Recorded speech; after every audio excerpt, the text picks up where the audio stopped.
Banyak orang berpikir bahwa setelah usia 40 tahun, peluang untuk menjadi kaya itu sudah lewat. Padahal kenyataannya justru sebaliknya. Yang sering terjadi bukan karena terlambat, tapi karena cara bermainnya masih salah sejak awal.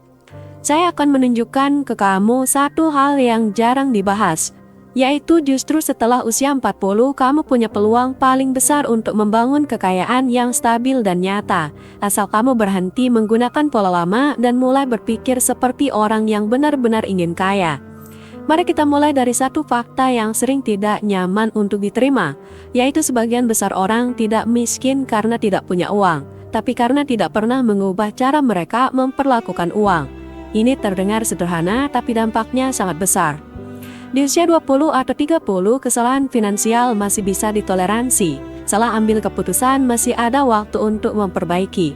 Tapi setelah 40, waktu bukan lagi sekutu yang murah. Setiap kesalahan punya konsekuensi yang jauh lebih mahal. Itulah kenapa cara menjadi kaya di usia ini bukan lagi soal cari uang sebanyak mungkin, tapi soal mengelola setiap keputusan dengan presisi. Coba kamu perhatikan lingkungan sekitar. Banyak orang usia 40 ke atas yang penghasilannya sebenarnya sudah cukup besar, bahkan stabil. Ada yang pegawai senior, ada yang punya usaha kecil menengah, ada yang sudah mapan secara sosial. Tapi anehnya kondisi keuangan mereka tetap stagnan, tidak benar-benar maju, tapi juga tidak jatuh, seolah-olah hanya bertahan. Pernahkah kamu bertanya kenapa itu bisa terjadi? Jawabannya karena mereka masih bermain di level yang sama seperti 10-20 tahun sebelumnya.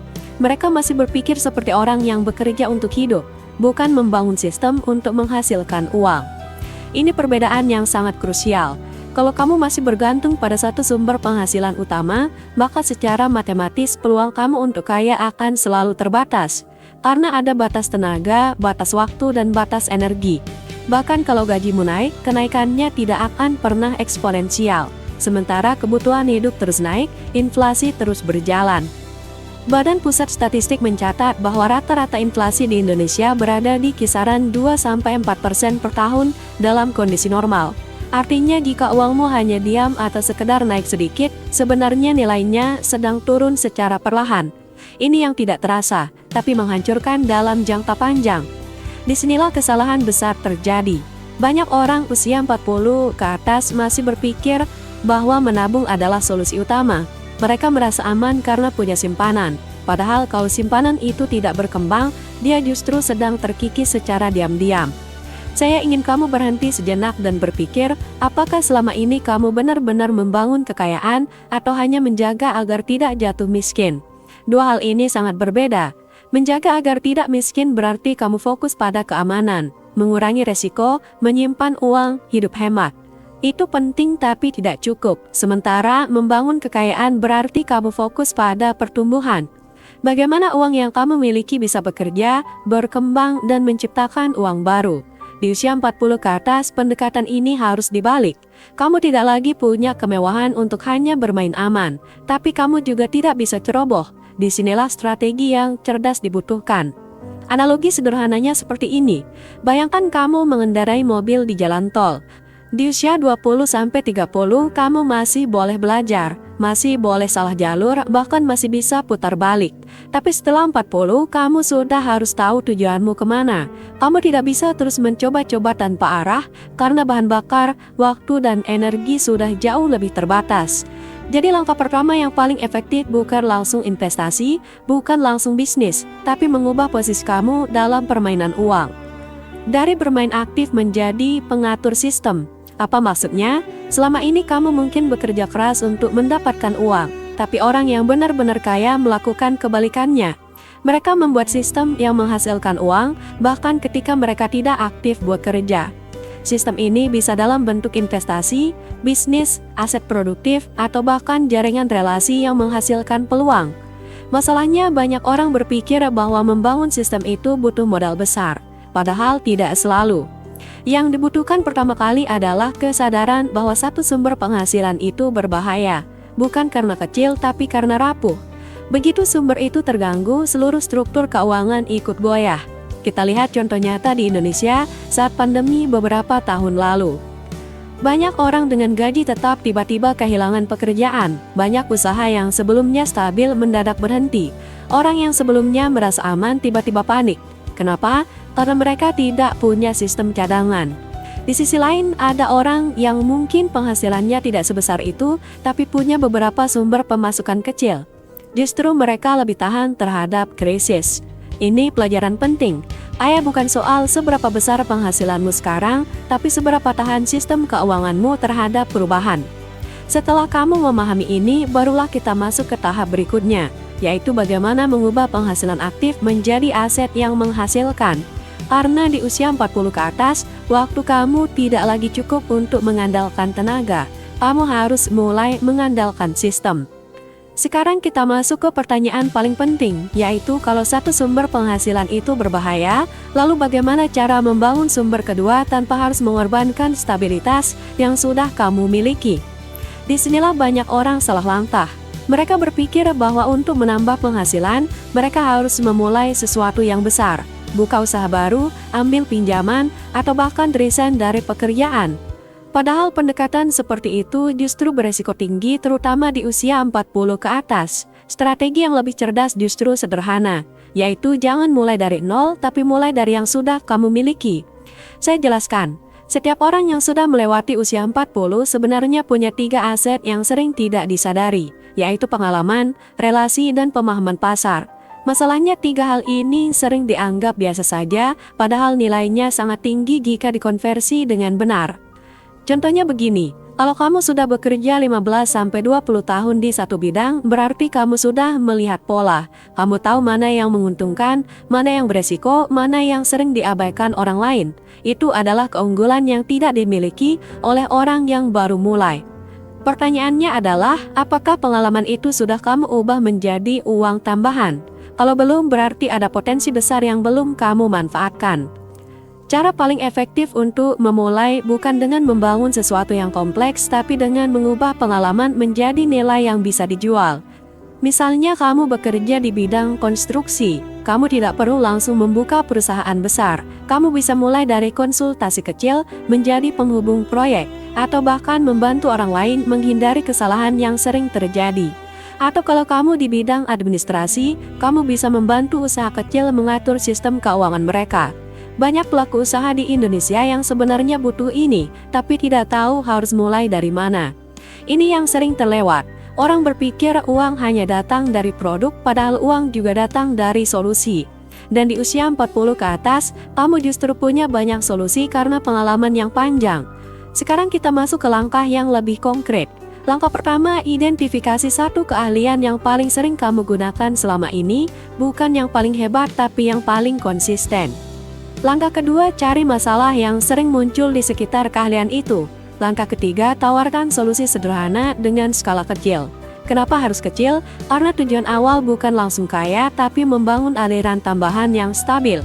Ini penting untuk menjaga psikologis dan menghindari keputusan impulsif.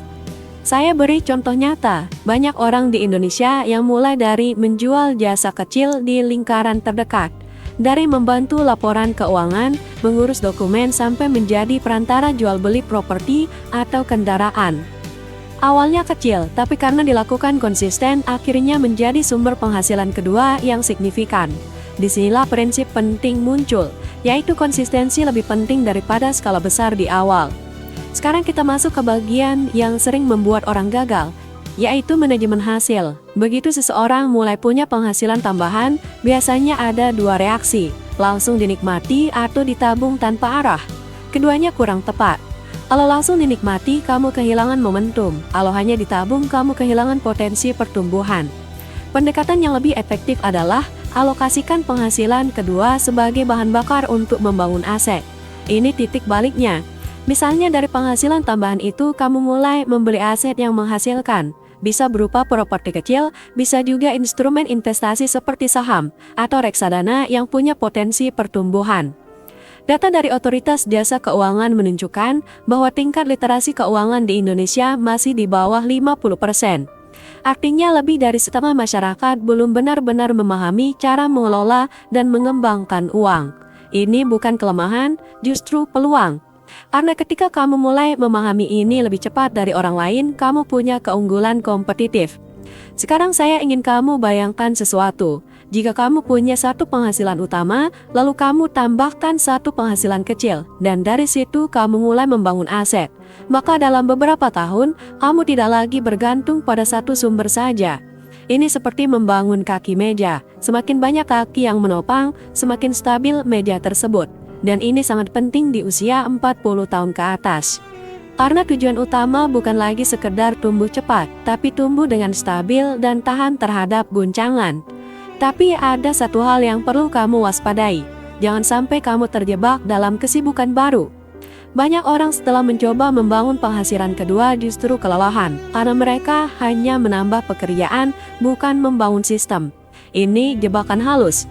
Kalau penghasilan tambahan itu masih sepenuhnya bergantung pada waktu dan tenaga kamu, maka itu belum benar-benar solusi. Itu hanya memperpanjang masalah.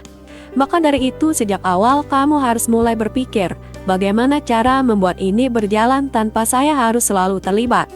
Mungkin dengan sistem, mungkin dengan bantuan orang lain, mungkin dengan otomatisasi sederhana. Tidak harus langsung sempurna, tapi arah berpikirnya harus ke sana. Karena tujuan akhirnya bukan punya dua pekerjaan, tujuan akhirnya adalah punya lebih dari satu sumber penghasilan yang tidak semuanya bergantung pada waktu kamu. Sampai di titik ini, kamu sudah memahami dua hal penting, yaitu satu sumber penghasilan itu rapuh dan penghasilan tambahan harus diarahkan untuk membangun aset. Tapi pertanyaan berikutnya jauh lebih krusial.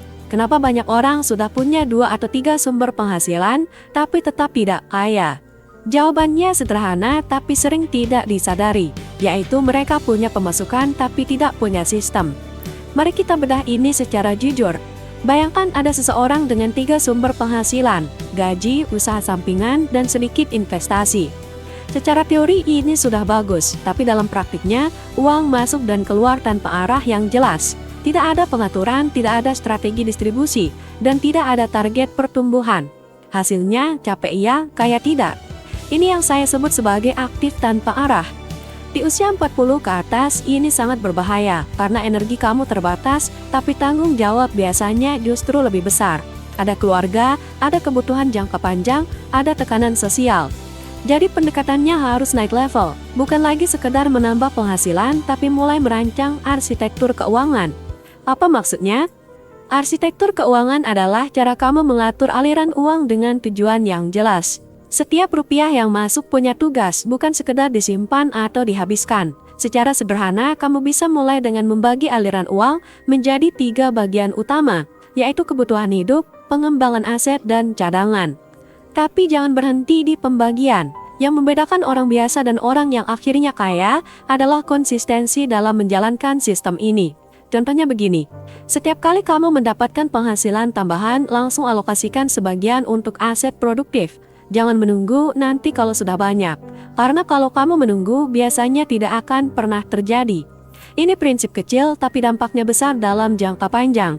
Sekarang kita masuk ke bagian yang lebih strategis, yaitu bagaimana mempercepat pertumbuhan tanpa mengambil resiko yang tidak perlu. Banyak orang mengira bahwa untuk menjadi kaya lebih cepat mereka harus mengambil resiko besar, masuk ke investasi spekulatif, ikut tren, atau mengejar keuntungan instan. Padahal data menunjukkan hal yang berbeda. Menurut berbagai studi investasi global, termasuk yang sering dikutip oleh lembaga keuangan besar, mayoritas investor retail justru kehilangan uang karena keputusan emosional, bukan karena kurang peluang. Artinya masalahnya bukan di pasar, tapi di perilaku. Di Indonesia fenomena ini juga terlihat jelas. Saat pasar sedang naik, banyak orang ikut-ikutan masuk. Saat turun, panik dan menjual. Pola ini berulang dan hasilnya hampir selalu sama, yaitu rugi atau stagnan. Di usia 40 ke atas kamu tidak punya ruang untuk bermain seperti ini. Strategi yang lebih efektif adalah menggabungkan pertumbuhan dan perlindungan. Bagaimana caranya? Pertama, fokus pada aset yang punya nilai dasar yang jelas, bukan sekedar tren.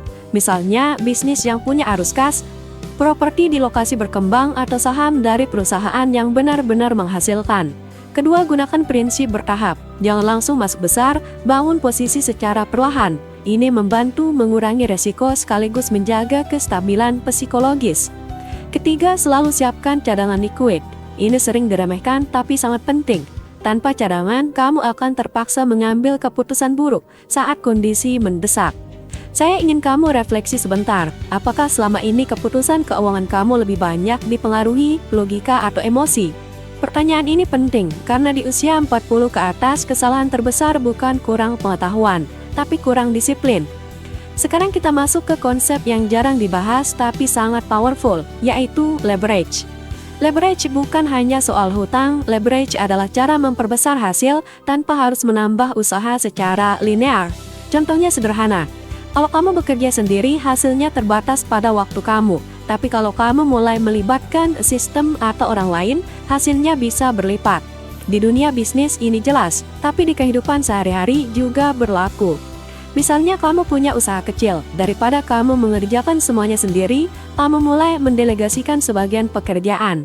Mungkin awalnya mengurangi margin, tapi dalam jangka panjang kamu bisa berkembang lebih besar. Atau dalam investasi, kamu memanfaatkan instrumen yang memungkinkan uang berkembang tanpa keterlibatan aktif setiap hari. Inilah yang membedakan. Orang biasa menukar waktu dengan uang, orang yang membangun kekayaan menukar sistem dengan hasil. Sekarang mari kita bicara tentang kesalahan fatal yang sering terjadi di usia ini, yaitu merasa sudah cukup tahu. Ini jebakan yang sangat halus, karena pengalaman panjang kadang membuat seseorang berhenti belajar, padahal dunia terus berubah. Pola ekonomi berubah, teknologi berkembang, peluang baru muncul. Kalau kamu berhenti belajar, kamu sebenarnya sedang mundur secara perlahan. Data dari berbagai laporan ekonomi menunjukkan bahwa perubahan di dunia kerja dan bisnis semakin cepat. Banyak pekerjaan yang dulu stabil sekarang mulai tergantikan atau berubah bentuk. Ini bukan ancaman tapi realitas. Dan justru di sini peluangnya. Kalau kamu mau terus belajar, kamu bisa menang di fase ini. Tidak perlu belajar semuanya, cukup fokus pada hal yang relevan dengan kondisi kamu sekarang. Cara mengelola uang, memahami aset, membaca peluang, dan menghindari resiko. Sedikit demi sedikit tapi konsisten. Karena di usia 40 ke atas, kamu tidak butuh lompatan besar yang berbahaya. Kamu butuh sistem kecil yang berjalan terus. Dan ketika sistem itu sudah terbentuk, hasilnya akan terasa seperti bola salju. Awalnya kecil, tapi lama-lama membesar dengan sendirinya. Sampai di sini kamu sudah memahami fondasinya, tapi tanpa eksekusi semua ini tidak akan berarti apa-apa. Maka saya akan langsung berikan skema yang bisa kamu jalankan dalam 30 hari ke depan. Bukan teori tapi langkah konkret yang realistis untuk kondisi kebanyakan orang Indonesia usia 40 tahun ke atas. Kita mulai dari prinsip utama, yaitu jangan ubah hidup kamu secara drastis, ubah arah aliran uang kamu. Hari 1-3 fokus hanya satu hal, yaitu audit keuangan pribadi. Catat semua pemasukan dan pengeluaran secara jujur, bukan kira-kira, tapi benar-benar angka nyata. Banyak orang merasa sudah tahu kondisi keuangannya, tapi ketika ditulis hasilnya sering mengejutkan. Kamu akan mulai melihat pola, pengeluaran mana yang sebenarnya tidak memberikan nilai, kebiasaan mana yang terlihat kecil tapi jika dikumpulkan ternyata besar. Ini bukan soal pelit tapi soal kesadaran. Hari keempat sampai ketujuh masuk ke tahap pengaturan ulang. Dari data tadi, mulai alokasikan ulang, pisahkan dengan tegas mana yang kebutuhan, mana yang bisa dikurangi, dan mana yang bisa dialihkan menjadi bahan bakar aset. Di tahap ini jangan terlalu ekstrim. Tujuannya bukan menyiksa diri, tapi menciptakan ruang. Ruang inilah yang nanti menjadi kunci. Hari ke-8 sampai ke-14 mulai bangun sumber penghasilan tambahan pertama. Ingat prinsip sebelumnya, jangan mulai dari nol. Ambil satu keahlian atau pengalaman yang paling sering kamu gunakan, lalu cari cara sederhana untuk mengubahnya menjadi nilai. Tidak perlu langsung besar, tidak perlu langsung sempurna, yang penting mulai. Mungkin kamu mulai dari membantu satu orang, atau menawarkan jasa kecil di lingkungan terdekat, atau bahkan hanya menguji apakah ada orang yang mau membayar untuk solusi yang kamu tawarkan. Ini fase validasi. Banyak orang gagal bukan karena idenya buruk, tapi karena tidak pernah diuji. Hari ke-15 sampai 21 masuk ke tahap stabilisasi. Di sini kamu mulai melihat apakah penghasilan tambahan itu bisa berjalan konsisten. Kalau belum stabil, perbaiki. Bukan ganti arah, tapi perbaiki cara. Mungkin cara menawarkan kurang tepat, mungkin targetnya belum sesuai, mungkin nilainya belum jelas. Perbaiki sedikit demi sedikit. Karena yang kamu bangun bukan ledakan cepat, tapi aliran yang stabil. Hari 22-30 ini fase paling penting, yaitu konversi menjadi aset. Setiap rupiah tambahan yang kamu hasilkan jangan langsung digunakan. Ambil sebagian dan mulai arahkan ke aset produktif. Tidak perlu besar, yang penting konsisten. Kamu bisa mulai dari instrumen yang relatif mudah diakses di Indonesia, seperti investasi di pasar modal atau bentuk lain yang kamu pahami. Atau jika kamu lebih nyaman, bisa dalam bentuk usaha kecil yang menghasilkan arus kas. Yang penting satu, yaitu uang itu mulai bekerja. Sekarang saya ingin kamu membayangkan sesuatu. Jika dalam 30 hari kamu berhasil menciptakan satu aliran tambahan, lalu kamu arahkan menjadi aset, maka dalam 6 bulan kamu sudah berada di posisi yang sangat berbeda dibandingkan sebelumnya. Bukan karena jumlahnya besar, tapi karena arah kamu sudah berubah. Dan ini yang sering diremehkan. Kekayaan bukan dibangun dari satu keputusan besar, tapi dari keputusan kecil yang dilakukan berulang kali dengan arah yang benar. Sekarang kita bicara realitas. Akan ada hambatan, rasa malas, rasa ragu, bahkan mungkin rasa takut gagal. Itu normal, tapi yang membedakan adalah bagaimana kamu meresponnya. Orang biasa menunggu motivasi. Orang yang serius membangun kekayaan tetap berjalan meskipun tidak selalu termotivasi. Karena mereka tahu, ini bukan soal perasaan tapi soal sistem. Dan satu hal yang perlu kamu pegang kuat, di usia 40 ke atas, kamu tidak perlu menjadi luar biasa untuk menjadi kaya. Kamu hanya perlu menjadi konsisten dalam hal yang benar. Itu saja. Tidak perlu terlalu pintar, tidak perlu terlalu berani, tidak perlu terlalu cepat. Cukup konsisten, terarah, dan disiplin. Dan jika kamu menjalankan ini dengan benar, hasilnya bukan hanya uang, tapi ketenangan. Karena kamu tahu, kamu tidak lagi bergantung pada satu titik rapuh. Kamu sudah membangun sistem yang bekerja untuk kamu.